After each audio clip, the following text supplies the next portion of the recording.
On va parler de la gestion des commentaires négatifs et du backlash en ligne, parce que ça arrive vraiment vite quand on crée du contenu, ce genre de backlash-là et ce genre de commentaires-là. Et ça fait partie pour moi des batailles qui sont inévitables. C'est toujours quelque chose qui s'est produit et c'est toujours quelque chose qui va se produire à l'égard des gens qui se prononcent dans l'espace public puis qui sont visibles. Fait qu'essayez de juste faire de l'éducation puis de la sensibilisation en one-on-one sur s'il vous plaît, arrêtez d'envoyer des commentaires méchants. C'est comme envoyer de l'énergie au vidange, là, selon moi. C'est pas quelque chose qui est réaliste d'arriver à convaincre tout le monde d'arrêter d'être désagréable en ligne. On est des humains, on a des émotions, on a des mécanismes de réponse. Il y en a qui sont positifs, il y en a qui sont négatifs. C'est juste ça, vivre en société. Fait que moi, instruire les gens sur arrêter d'être désagréable en ligne, je trouve que c'est beaucoup d'énergie au vidange. Je pense que c'est beaucoup plus utile d'essayer de favoriser le développement de méthode saine pour recevoir ce genre de commentaires-là et de proposer des manières d'agir face à ces commentaires-là qui vont pas nécessairement être de l'acabit de répondre au feu par le feu, plutôt que des méthodes qui vont aider à préserver sa santé mentale. En tant que créateur de contenu, mais en tant que grand public aussi, parce que si vous commentez quelque part, ça se peut que vous receviez une réponse vraiment hostile, puis que ça peut vous aider à la gérer. Puis là, c'est important de comprendre que c'est hautement personnel, la gestion des commentaires. Chaque personne, selon ses valeurs, selon ses principes, selon ses critères d'acceptabilité, va gérer des commentaires négatifs et du backlash public d'une manière qui est différente. Et il n'y a pas nécessairement de bonnes réponses. Il y en a des mauvaises. Mais il n'y a pas nécessairement de bonnes réponses universelles parce que c'est toujours du cas par cas. C'est-à-dire que chaque commentaire négatif ou chaque call-out public est forcément géré justement à l'unité. Parce que ça dépend de plein de choses, la gestion de ces commentaires-là. Ça dépend du commentaire comme tel. Évidemment, chaque commentaire est différent, mais ça dépend aussi de la personnalité de la personne qui reçoit ce commentaire-là, mais ça dépend aussi des contextes de réception de ces commentaires-là. Ça dépend. T'as-tu bien dormi la veille? Est-ce que tu as l'espace mental pour gérer ces commentaires-là? Est-ce que tu en as reçu vraiment beaucoup ou c'est juste un? Est-ce que tu as mangé ta Snickers aujourd'hui? Est-ce que tu as faim et tu n'es pas toi-même? Bref, il y a beaucoup, beaucoup d'éléments qui viennent informer comment on gère ces commentaires-là. Fait que ce que j'ai décidé de faire pour cette capsule-là, c'est pas faire la morale ou vous dire voici ce que vous devriez faire. Ce n'est pas une recette, ce n'est pas une méthode comme mon art décisionnel qui proposait une méthode structurée.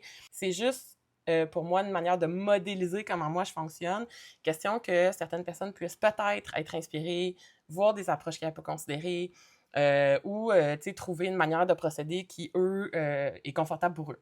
Fait que j'ai choisi 4 commentaires et call-out publics que j'ai reçus depuis que je fais de la création de contenu. Puis je vais vous expliquer comment ça s'est passé dans ma tête, puis comment je les ai gérés, puis ça a été quoi la conclusion. Puis vous allez pouvoir voir là, à quel point tous les cas sont différents. La seule ligne directrice de ces choix de commentaires-là, c'est que ce sont tous des commentaires qui m'ont profondément trigger à la lecture et à la réception et qui m'ont donné une envie irrépressible presque, de répondre avec toute ma hargne et de déverser mon fiel. Chose que je n'ai pas faite dans aucun des 4 cas que je vous ai montrés. J'essaie de penser, j'ai pas d'exemple qui me viennent que j'ai fait ça, mais c'est sûr que c'est arrivé. C'est inévitable. Il y a vraiment des moments où on peut pas se contrôler.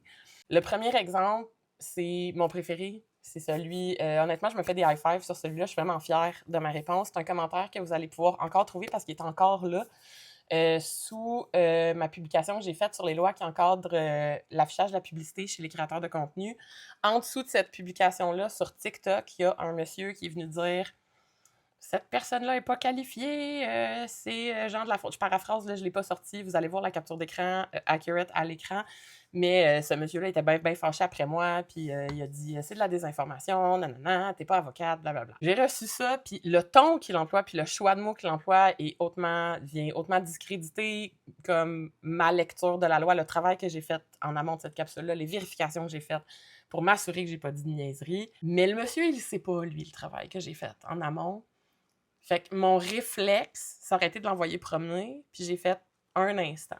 Fait que voici le processus mental. J'ai fait, est-ce que d'abord, sur le fond, peut-être pas sur la forme du message, peut-être pas sur le ton, mais est-ce que sur le fond, ce qu'il dit est vrai? C'était incontournable que ce qu'il disait était vrai. Je ne suis pas avocate et je me prononce sur des concepts législatifs et légaux.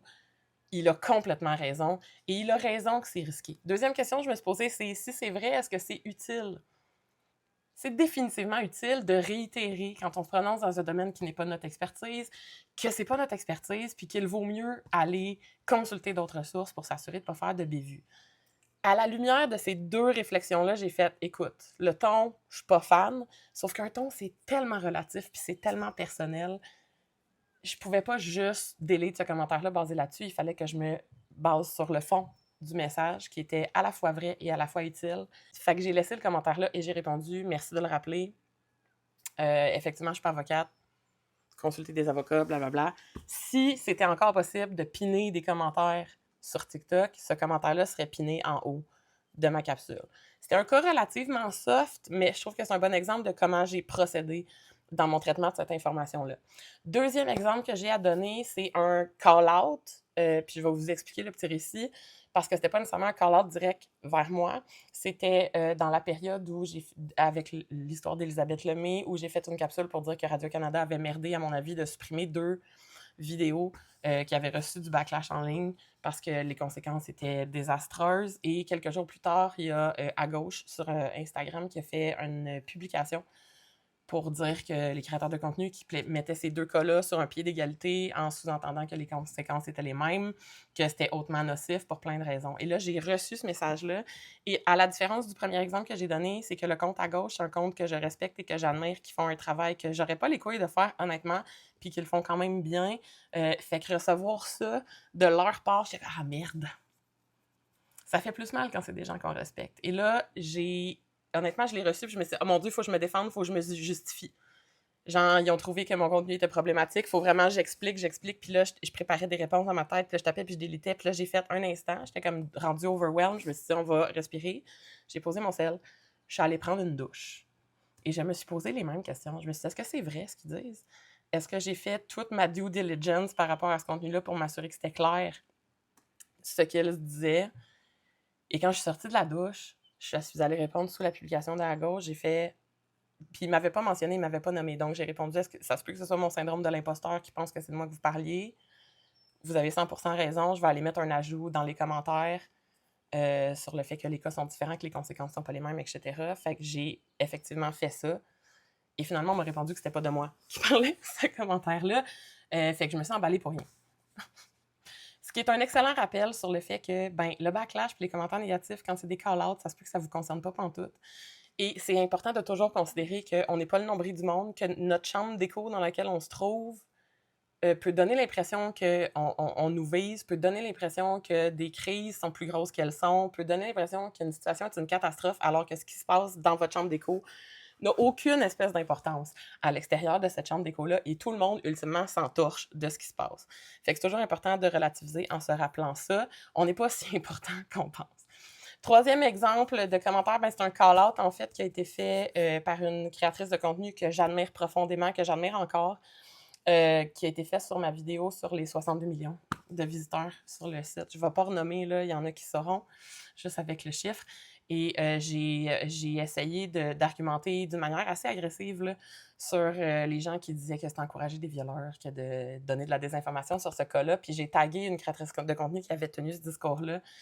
Et elle a pris un commentaire que j'ai laissé sur son contenu et elle a fait une réponse vidéo dans laquelle elle a dit tellement d'affaires vraiment pas agréables, là, du haut de mon privilège, que genre j'encourage les violeurs. C'était vraiment agressif. Puis ça a été vraiment violent à recevoir.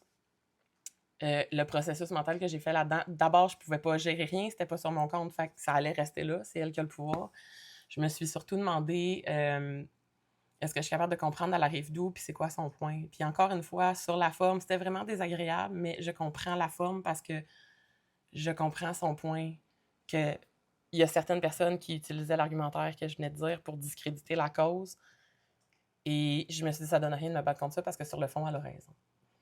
Fait qu'il y a plein de manières d'aborder les commentaires négatifs, mais assurez-vous de considérer est-ce que c'est vrai, est-ce que c'est utile, puis essayez de prendre un pas de recul dans la gestion des commentaires. C'est jamais aussi grave qu'on pense.